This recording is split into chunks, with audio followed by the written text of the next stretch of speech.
Movie की शुरुआत global disaster के 3 साल बाद होती है, जब जमीन पर रीवर्स नाम के खतरनाक मॉन्स्टर आ गए थे। इन रीवर्स ने 95% इंसानों को खत्म कर दिया था। जो लोग बचे होते हैं वो 8000 फीट की ऊंचाई पर रहते थे, क्योंकि ये रीवर्स ज्यादा बुलंदी वाली जगहों पर नहीं जा सकते थे। इसी वजह से उन्होंने 8000 फीट की बुलंदी तक निशान लगाए हुए थे और बचे हुए सब लोग सेफ जोन के अंदर रहते थे। कहानी की शुरुआत में हम हंटर को देखते हैं, जो बोर होकर सेफ जोन से बाहर निकल आता है। असल में हंटर जिस एरिया में रहता था वहाँ उसके साथ खेलने के लिए कोई हम उम्र बच्चा नहीं होता, इसलिए वो चट्टान पर बैठकर दूसरे पहाड़ों पर मौजूद बच्चों को खेलता हुआ देखने लगता है। कुछ देर बाद उसे रीवर्स की हल्की सी आवाज सुनाई देती है। रीवर्स की आवाज सुनते ही हंटर बहुत ज्यादा घबरा जाता है और तेजी से अपने घर की तरफ भागने लगता है। मॉन्स्टर भी उसकी तरफ तेजी से बढ़ रहा होता है, मगर आखिरी लम्हे में हंटर सेफ जोन के अंदर दाखिल हो जाता है। इस लाइन से ऊपर रीवर नहीं आ सकते थे।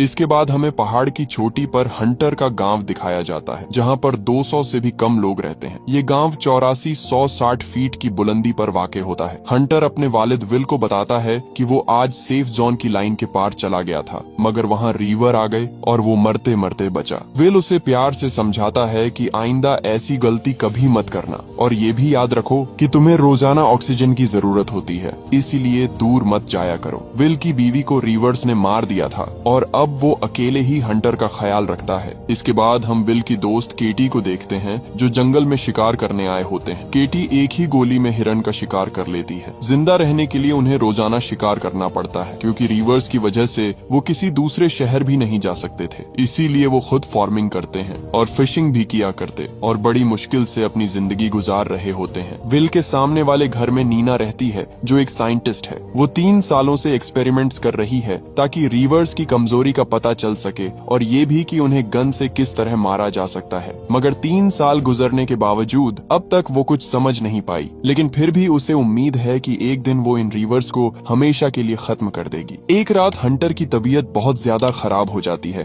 क्योंकि उसे लंग्स की बीमारी होती है और सांस लेने में मुश्किल हो रही होती है। विल फौरन उसकी ऑक्सीजन ट्यूब बदल देता है, मगर ये उनके पास आखिरी ऑक्सीजन ट्यूब होती है। अब मजीद ऑक्सीजन ट्यूब लाने के लिए उन्हें बोल्डर सिटी जाना होता है, इसलिए विल नक्शे पर एक सेफ रास्ता ढूंढने लगता है ताकि वो किसी तरह इन रीवर्स से बचकर बोल्डर सिटी पहुंच सकें। अगले दिन हंटर की सालगिरह होती है और विल उसे एक छोटा सा तोहफा देता है, जिससे हंटर बहुत ज्यादा खुश हो जाता है। उनके पास एक रेडियो भी होता है, जिस पर हंटर विल से कहता है कि हम रेडियो के जरिए किसी से कांटेक्ट करके मदद क्यों नहीं लेते। विल उसे बताता है कि रेडियो को ऑन करने के लिए उनके पास बिजली नहीं है। उसी रात फिर हंटर की तबीयत खराब हो जाती है और विल को उसे इंजेक्शन लगाना पड़ता है, मगर ऑक्सीजन ट्यूब के बगैर हंटर चंद ही दिनों में मर सकता था। इसके बाद विल नीना के छोटे से लैब में जाता है और उसे बताता है कि वो कल बोल्डर सिटी जा रहा है और इस मिशन के लिए उसकी मदद चाहिए। विल नीना को ये भी बताता है कि उसे एक रास्ते का पता चल गया है और वो माइन के रास्ते से इन रीवर्स से बच सकते हैं। नीना शुरू में साफ इनकार कर देती है, क्योंकि वो जानती थी कि रीवर्स माइन के अंदर भी आ सकते थे, मगर हंटर की ऑक्सीजन ट्यूब की वजह से वो किसी तरह जाने के लिए मान जाती है। उसी रात नीना एक ट्रैकर भी बनाती है, जिससे रीवर्स की लोकेशन का पता चल सकता था। अगली सुबह विल एक अच्छी सी गन और ढेर सारी गोलियां ले लेता है। तभी वहाँ केटी भी आ जाती है और वो भी उनके साथ जाने के लिए तैयार हो जाती है। केटी भी वहाँ से एक गन ले लेती है। विल उसे समझाता है कि इसमें तुम्हारी जान भी जा सकती है, क्योंकि बोल्डर सिटी का रास्ता बहुत ज्यादा खतरनाक है। मगर केटी कहती है कि हम कब तक इन पहाड़ों पर रहेंगे, एक न एक दिन हमें रीवर्स से लड़ना ही पड़ेगा। ये कहकर वो उनके आगे चलने लगती है। कुछ देर बाद वो 8000 फीट वाली लाइन तक पहुंच जाते हैं और वो जानते थे कि यहाँ से नीचे जाना खतरे से खाली नहीं है। नीना अपने ट्रैकर से चेक करती है तो 500 मीटर की रेंज में कोई भी मॉन्स्टर नहीं होता, जिसके बाद वो इस लाइन से नीचे जाने लगते हैं। वो एक टाउन में पहुंचते हैं जहाँ कुछ पुरानी गाड़ियाँ खड़ी होती हैं और वो उनमें सामान ढूंढने लगते हैं।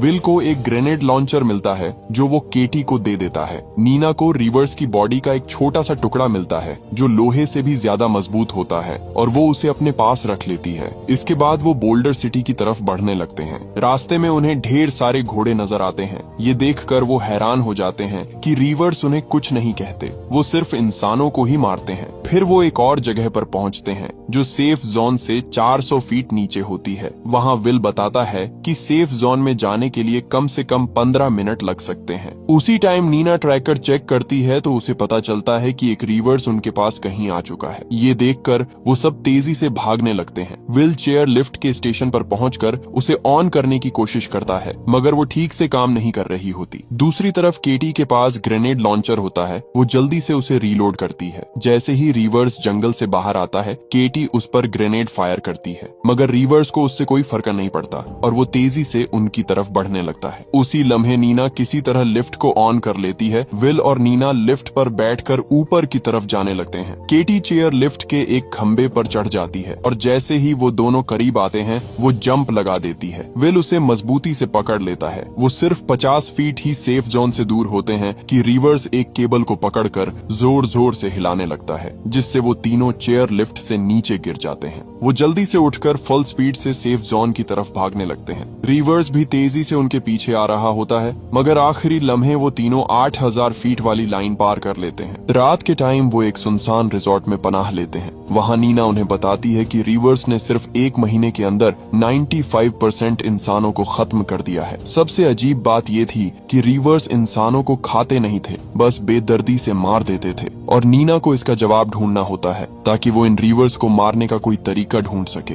अगली सुबह वो माइन की तरफ जाते हैं, क्योंकि इसके जरिए वो बोल्डर सिटी की तरफ जल्दी से जा सकते थे। विल उनको बताता है कि माइन के अंदर एक लिफ्ट है और वो उसके जरिए तेजी से निकल सकते हैं। जब वो माइन के अंदर जाते हैं तो ट्रैकर भी काम करना बंद कर देता है और उनको 200 फीट नीचे जाना होता है, यानी यहाँ पर रिवर्स भी आ सकते थे। जब वो लिफ्ट की तरफ जा रहे होते हैं तो केव का दरवाजा बंद होता है, इसलिए अब उनको बहुत ज्यादा नीचे जाना होता है और दूसरे रास्ते से निकलना होता है। जब वो नीचे जा रहे होते हैं तो केटी को हल्की सी आवाज सुनाई देती है, लेकिन अंधेरे में उन्हें कुछ भी दिखाई नहीं दे रहा होता, इसलिए वो अपनी लाइट्स पर हाथ रखते हैं तो उनको अंधेरे में रिवर की चमकती हुई आंखें नजर आती हैं और वो डर कर तेजी से भागने लगते हैं। वो रिवर्स पर ग्रेनेड भी फेंकते हैं, मगर इस बार भी कोई असर नहीं होता। वो भागकर एक छोटी सी माइन में घुस जाते हैं जहाँ पर रिवर्स नहीं आ सकता था। विल उस पर फायरिंग करता है, मगर रिवर का जिस्म इतना मजबूत होता है कि गोलियां भी बेअसर साबित होती हैं। अचानक रिवर्स अपना हाथ माइन के अंदर घुसा देता है। उसी लम्हे वो फ्लेयर गन जला देते हैं और तेज रोशनी में उन्हें एक और रास्ता नजर आ जाता है। वो इस रास्ते से आगे बढ़ते हैं, मगर केटी बहुत ज्यादा डर जाती है और वो जैसे ही एक और जगह जाने लगती है, वहाँ पर रिवर्स उसके पीछे खड़ा होता है और वो केटी को मजबूती से पकड़ लेता है। विल उसे बचाने की पूरी कोशिश करता है, लेकिन रिवर्स उसे वहाँ से लेकर चला जाता है। ये देखकर विल और नीना बहुत ज्यादा डर जाते हैं। कुछ देर बाद नीना किसी तरह ऊपर जाने का रास्ता ढूंढ लेती है और दोनों जान बचाकर माइन के दूसरी तरफ निकलने में कामयाब हो जाते हैं। नीना केटी की वजह से रोने लगती है और वो कहती है कि वो रिवर्स से केटी का बदला जरूर लेगी। बाद में वो एक वीरान टाउन पहुंचते हैं। रात होने वाली होती है, इसलिए वो एक खाली घर में रुकने का फैसला करते हैं। वहाँ नीना विल को बताती है कि अगर वो अपने शहर की लैब तक पहुंच जाए तो शायद वो रिवर को मारने का कोई तरीका ढूंढ सके। असल में नीना को रिवर की कुछ कमजोरी का पता चल गया था, मगर विल को उसकी बात पर बिल्कुल भी यकीन नहीं आता और कहता है कि रिवर्स किसी मौजजे से ही मर सकते हैं। अगले दिन वो गाड़ी लेकर बोल्डर सिटी की तरफ जाने लगते हैं। वो सेफ जोन से आगे गाड़ी को फुल स्पीड से ले जाते हैं और कुछ ही देर में हॉस्पिटल पहुंच जाते हैं। हॉस्पिटल में सब कुछ बिखरा हुआ होता है। वो टाइम वेस्ट के बगैर जल्दी से ऊपर मेडिकल स्टोर की तरफ जाने लगते हैं। वो बड़ी एहतियात से आगे बढ़ रहे होते हैं। जब वो स्टोर में पहुंचते हैं तो विल वहां से ऑक्सीजन ट्यूब्स को ढूंढने लगता है। तभी नीना को रिवर की आवाज सुनाई देती है और वो उनकी तरफ तेजी से बढ़ रहा होता है। विल को उसी टाइम ऑक्सीजन ट्यूब्स भी मिल जाती हैं और वो ट्यूब्स को बैग में पैक कर लेता है और दोनों वहां से भागने लगते हैं। रिवर दीवार की दूसरी तरफ से हमला करता है, मगर वो दोनों उसके हमले से बच जाते हैं और वो तेजी से ऊपर वाले फ्लोर पर जाने लगते हैं। तभी विल को रिवर पकड़ लेता है। नीना समझदारी से काम लेती है और वहां पर रखी कुल्हाड़ी उठा कर रिवर्स को जोर से मारती है, जिससे विल रिवर्स के हाथ से निकल जाता है। फिर वो भागकर आखिरी कमरे में जाते हैं जहां पर विल को ऑक्सीजन सिलेंडर्स नजर आते हैं, जिनको देखकर विल को एक आइडिया आता है। वो खुद एक टेबल के पीछे खड़ा हो जाता है और जैसे ही रिवर उसकी तरफ आता है, वो ऑक्सीजन सिलेंडर्स को गोली मार देता है, जिससे एक बहुत बड़ा धमाका होता है और वो रिवर्स खिड़की से नीचे गिर जाता है और बेहोश हो जाता है। अब वो दोनों समझ रहे होते हैं कि रिवर अब मर चुका है। फिर नीना कहती है कि मुझे मेरे ओल्ड लैब तक ले जाओ, मैं वहाँ पर रीवर को मारने का तरीका ढूंढ सकती हूँ। विल इनकार कर देता है क्योंकि उसे ऑक्सीजन ट्यूब्स को जल्द से जल्द हंटर के लिए गांव ले जाना होता है। नीना उसको समझाती है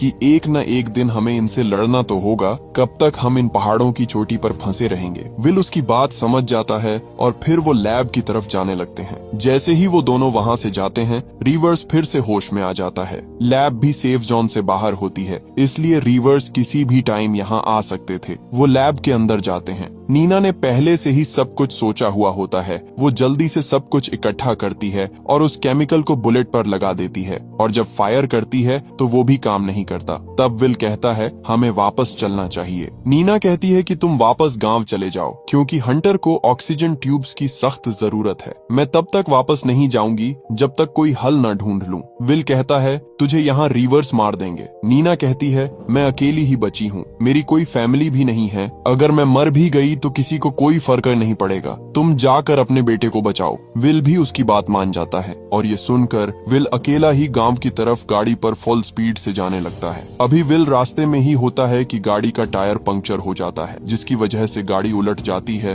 और विल बेहोश हो जाता है। विल कई घंटों तक बेहोश पड़ा रहता है। दूसरी तरफ नीना भी एक्सपेरिमेंट कर रही होती है। वो बुलेट पर एक और केमिकल लगाती है, मगर जैसे ही फायर करती है फिर उसका एक्सपेरिमेंट फेल हो जाता है। तब नीना बहुत ध्यान से सोचती है और उसे एक जबरदस्त आइडिया आता है। इस लैब की तरफ मॉन्स्टर भी आ रहा होता है। नीना जल्दी से फिर काम शुरू करती है और उस केमिकल को बुलेट पर लगाती है, और जब फायर करती है तो इस बार एक्सपेरिमेंट सक्सेसफुल हो जाता है। दूसरी तरफ विल को भी होश आ जाता है। जब वो गाड़ी का शीशा तोड़कर बाहर निकलता है तो देखता है कि एक रिवर्स कुछ ही फासले पर खड़ा हुआ है। वो मॉन्स्टर तेजी से विल की तरफ आने लगता है। विल जल्दी से गाड़ी से बैग निकालता है और सेफ जोन की तरफ भागने लगता है। सेफ जोन तक पहुंचने के लिए उसे 2000 फीट ऊपर जाना होता है। रिवर तेजी से उसकी तरफ बढ़ रहा होता है। तभी एक और रिवर उसके सामने भी आ जाता है। विल उस पर फायर करता है, मगर रिवर पर कोई असर नहीं होता। विल समझ जाता है कि अब वो नहीं बचने वाला। विल को रिवर्स ने चारों तरफ से घेर लिया होता है। तभी नीना वहाँ पर आ जाती है और जैसे ही उसे गोली मारती है वो रिवर्स उसी वक्त फट जाता है और एक जबरदस्त धमाका होता है। नीना दूसरे रिवर्स को भी मार देती है। जब वो मरे हुए रिवर्स को देखते हैं तो उनको पता चलता है कि वो रिवर्स मशीनें होती हैं